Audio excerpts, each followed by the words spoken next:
কালকে ঝড় বৃষ্টির পর আমি চলে গেছিলাম আমাদের বাগানে আম কুড়াতে। তো হ্যালো এভরিওয়ান, কেমন আছো সবাই? আমি কিন্তু অনেক ভালো আছি। তোমরা কেমন আছো অবশ্যই কমেন্টে জানিও।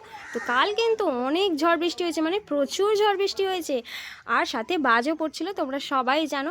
সাথে এমন দমকা হাওয়া দিচ্ছিল জোরে জোরে যে আমাদের মোটা মোটা গাছগুলো সব একদিকে হেলে যাচ্ছিল। আর সাথে আম পড়বে না সেটা কি করে হয়? তো আমগুলো দেখে আমি মাকে ডেকে আনি যে তুমি ক্যামেরাটা ধরো আর আমি আমগুলো ঘোরাই।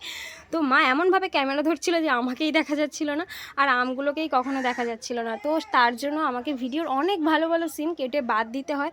তো আমি ভিডিওর মাঝখানে মাকে বলে বলে দিচ্ছিলাম যে আমার দিকে ধরো, যাতে আমি মাঝখানে থাকি, দেখা যায় বা আমগুলোকে দেখা যায়।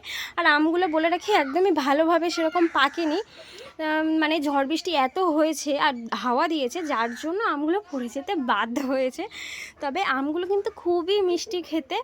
আর তারপর আমি একটা আম খুঁজেই পাচ্ছিলাম না, কিন্তু দেখেছি যে গোনা আছে আমার, কিন্তু খুঁজে পাচ্ছিলাম না। তারপর আমি একটু আগিয়ে দেখলাম যে আমটা পড়ে আছে আর এটা পুরো পাকা।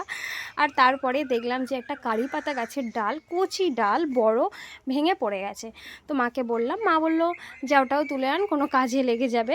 তারপরে একটা পাকা আম ছিল, সেটাও আমরা তুলে নেব, গাছে থেকেই পেরে নেবো, কারণ ওটাও তো ঝড় বৃষ্টি হলে পড়ে যাবে, তখন লোকে এসে নিয়ে চলে যাবে, তার জন্য আমরা পেরে নিয়েছি। দেখো, তারপরে এই যে ঝড় বৃষ্টি কিন্তু এখনও থামেনি, হ্যাঁ, এখনও কিন্তু বৃষ্টি পড়ছে। তো আমার ভিডিওটা কে কোন জায়গা থেকে দেখছো অবশ্যই কমেন্টে জানিও।